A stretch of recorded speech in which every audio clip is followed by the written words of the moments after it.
precisely. As is said in the Sutras, of all the jewels, the jewel of wisdom is foremost. There is no further sadness or torment for the person who is established at the summit of wisdom. Considering unfortunate and troubled beings, there is nothing that he does not discover except by the sword of wisdom. He breaks the passions which have had no beginning and the shackles of samsara. By the power of wisdom, one is able to perfect the six perfections.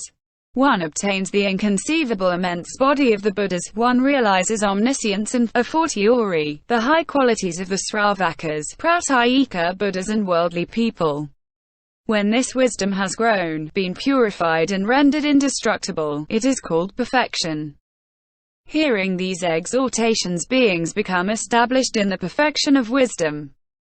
We may add that the bodhisattva does not always preach orally. Sometimes he manifests the basis of his miraculous power and emits rays so that beings become established in the six perfections.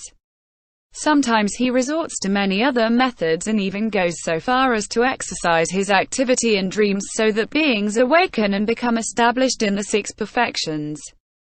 This is why the Prajnaparamitasutra has said, the bodhisattva who wishes that beings become established in the six perfections must practice the perfection of wisdom. Aksayam Kusalamulam. 4th section, Planting Inexhaustible Roots of Good. Sutra. The bodhisattva mahasattva who wishes to plant even one single root of good in the field of merit of the Buddhas and make it inexhaustible until he exceeds to supreme complete enlightenment must practice the perfection of wisdom. Sastra. I. One single root to be planted in the field of the Buddhas. Roots of good. There are 3 roots of good. 1. Absence of desire. 2. Absence of hatred. 3. Absence of delusion. All the good dharmas derive their birth and their increase from the 3 roots of good, just as plants, trees, grasses and bushes derive their arising and growth from their roots. This is why they are called roots of good. Here by roots of good the Prajnaparamitasutra means not the roots of good themselves but rather things to be offered which are the roots of good for causes and conditions, e.g. flowers, perfumes, lamps, or also spiritual offerings such as the observance of morality, the recitation of sutras, etc. Here, actually, the Prajnaparamitasutra is metaphorically designating the effect by their cause. Why is that? Perfumes and flowers are morally indeterminate. They must be offered with a good intention to really be roots of good. In itself a gift is not meritorious. It is only when it destroys avarice and opens the door to the good dharmas that it is a root of good and qualifies as meritorious. Thus, the needle guides the thread and sews the garment, but the sewing is not the needle. Here the Prajnaparamitasutra is speaking about a single root of good. 1 flower, 1 perfume, or 1 lamp, 1 ceremony, 1 recitation of a sutra, 1 observance of morality, 1 trance, 1 wisdom, etc. Taken one by one, these material offerings and these spiritual offerings are planted in the Buddha field. The field of the Buddhas is the Buddhas of the 10 directions and the 3 times. Whether it is a matter of one Buddha present in the world, one statue, one relic, or simply one recollection of a Buddha, one is planting it in the sense that one's mind is being firmly attached to it. Question. The sutras mention many fields of merit.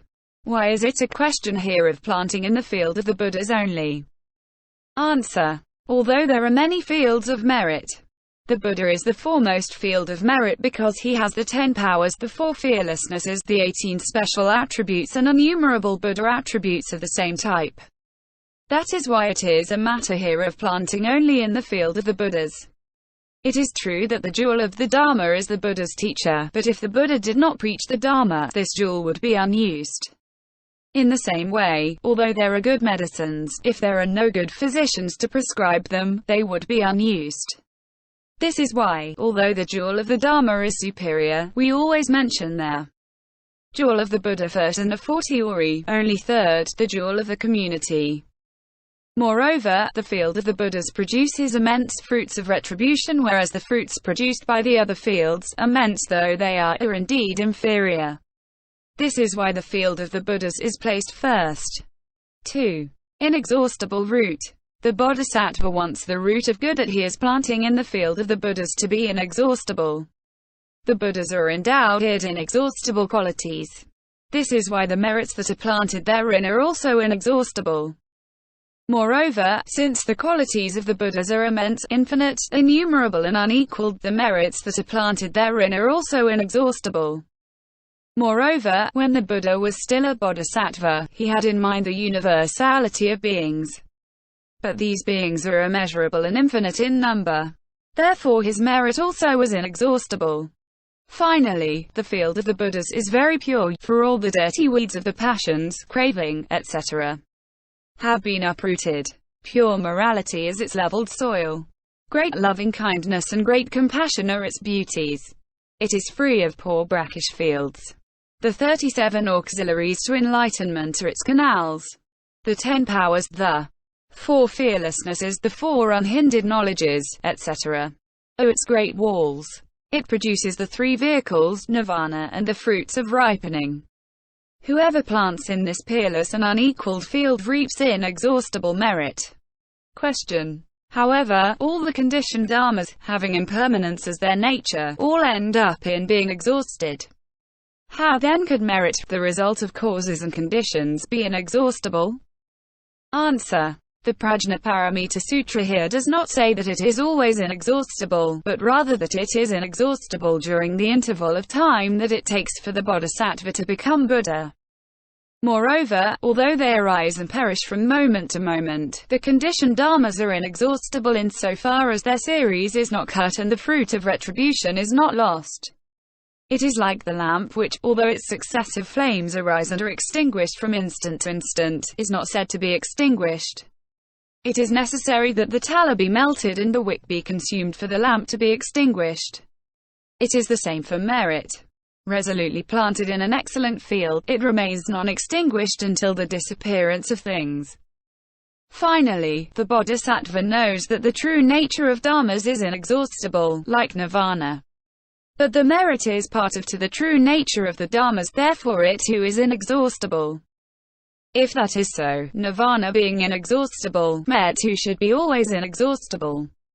Why does the Prajnaparamitasutra say that it remains inexhaustible during the interval of time required for the bodhisattva to become Buddha? Answer. By the power of the wisdom that it inspires, this merit becomes a quality comparable to nirvana. Absolutely empty, unborn and unceasing. This is why it is compared to nirvana, but it is not nirvana. If it were confused with nirvana, one would be unable to establish a comparison between this merit and nirvana. If it were really nirvana, then what would this fruit of retribution that remains indestructible consist of when one becomes Buddha? This can be compared to the 3 gates of deliverance, namely, emptiness, signlessness and wishlessness. Just as deliverance has absolute emptiness as nature, so the sunyata vimuksamukha considers the world to be absolutely empty. Just as deliverance has the absence of nature as nature, so also the animita vimuksamukha considers the world to be without nature. Just as deliverance has wishlessness as nature, so also the apanihita vimuksamukha considers the world as excluding any wishing. In summary, just as the 3 gates of deliverance are like deliverance but are not deliverance, so the merit planted in the field of the Buddhas is like nirvana but is not nirvana. This is why the Prajnaparamitasutra says here, the bodhisattva who wants to plant even one single root of good in the field of merit of the Buddhas and make it inexhaustible until he exceeds to supreme complete enlightenment must practice the perfection of wisdom. End chapter 46.